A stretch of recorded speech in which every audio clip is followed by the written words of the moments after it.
सात रंग इंडिया में आपका स्वागत है। मैं हूं कुमार अनिल। भारतीय जनता पार्टी खुद को भारतीय संस्कृति और मर्यादा पुरुषोत्तम राम की मर्यादा वाली पार्टी होने का दावा करती रही है, लेकिन कल अविश्वास प्रस्ताव पर उसके मंत्री और सांसद जिस भाषा का प्रयोग संसद में कर रहे थे वह बेहद ओछी और अपमानजनक थी।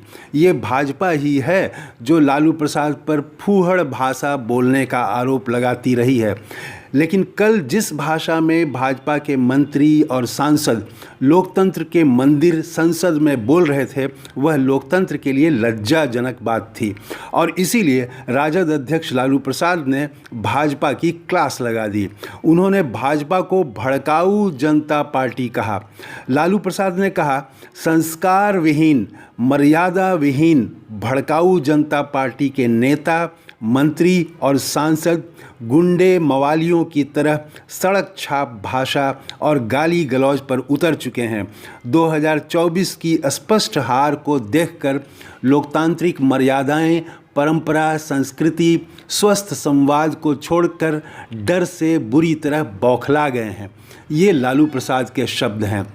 कल संसद में मोदी सरकार के मंत्री नारायण राणे ने विपक्ष के सांसद को कहा, अरे बैठ, तेरी औकात नहीं, तेरी औकात मैं निकालूंगा। ये है भाजपा के मंत्री की भाषा। इस भाषा में कोई सभ्य आदमी बात करता है क्या? जो संस्कृति मर्यादा के रक्षक होने का दावा करते हैं उन्होंने संसद को क्या बनाकर रख दिया है? लालू प्रसाद ने भाजपा को मर्यादा विहीन पार्टी कहा। संसद में विपक्ष ने मोदी सरकार के खिलाफ अविश्वास प्रस्ताव लाया।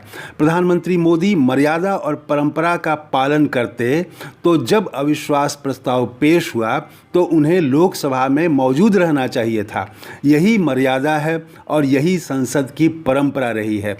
पहले जब भी अविश्वास प्रस्ताव लाया गया तो तब के प्रधानमंत्री मौजूद रहे, लेकिन कल जब कांग्रेस के सांसद गौरव गोगोई ने प्रस्ताव पेश किया तो प्रधानमंत्री मोदी उपस्थित नहीं थे। इसे क्या कहेंगे? क्यों उन्होंने मर्यादा और परंपरा का पालन नहीं किया? लालू प्रसाद ने भाजपा को संस्कार विहीन पार्टी भी कहा। संस्कार का क्या मतलब होता है? इसका मतलब होता है सरल व्यवहार, सबका सम्मान करना, मित्र और बड़ों का ही नहीं अपने विरोधी से भी ढंग से बात करना। नेहरू ने कभी अटल बिहारी वाजपेयी को नहीं कहा कि बैठ जा, तेरी औकात क्या है। ऐसा वे कह सकते थे। उस समय भाजपा जनसंघ नाम से थी, उसके इक्के दुक्के सांसद ही होते थे, लेकिन नेहरू ने वाजपेयी का हमेशा सम्मान किया। लालू प्रसाद ने भाजपा को भड़काऊ जनता पार्टी कहा। उन्होंने यूं ही नहीं कहा, संसद के बाहर तो वह भड़काऊ भाषण बोलती ही है।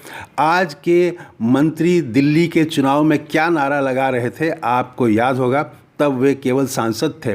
भड़काऊ भाषण के बाद ही वे मंत्री बन गए। भाजपा संसद के भीतर भी भड़काऊ पार्टी दिखी।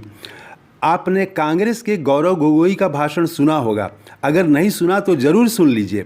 उन्होंने कहा कि जो एक भारत की बात करते थे उन्होंने दो मणिपुर बनाकर रख दिया। गोगोई ने ठोस सवाल उठाए, मणिपुर जल रहा है पर प्रधानमंत्री मोदी वहाँ क्यों नहीं गए? वहाँ के मुख्यमंत्री को क्यों नहीं हटाया गया?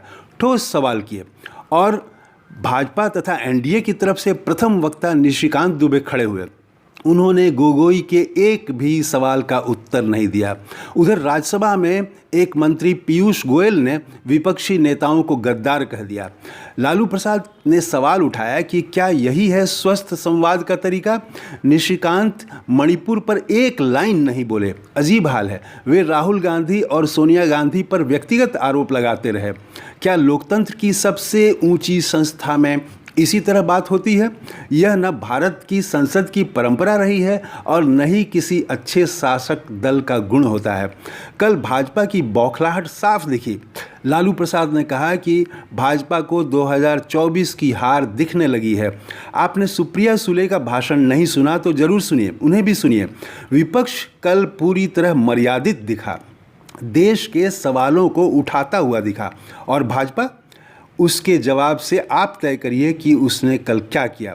हाँ, जो लोग लालू प्रसाद को अब तक फूहड़ भाषा बोलने का उन पर आरोप लगा रहे थे, कल संसद में वे खुद ही फूहड़ दिखे। लालू प्रसाद ने भाजपा को फूहड़ और भड़काऊ पार्टी कहा है। भाजपा के पास क्या जवाब है? लालू प्रसाद की बात में एक बात मैं जोड़ना चाहूँगा कि भाजपा के मंत्री जिस तरह संसद में व्यवहार कर रहे हैं, जिस भाषा का प्रयोग कर रहे हैं और जिस तरह संवाद कर रहे हैं, वैसा अपने परिवार, मित्रों या जहां आप काम करते हैं, नौकरी करते हैं, वहां आप कभी उस भाषा में बात मत करिएगा। ये है हमारा आज का वीडियो। अगर आपने अभी तक हमारा चैनल सब्सक्राइब नहीं किया है तो ज़रूर कर लें। जय हिंद। Thank you.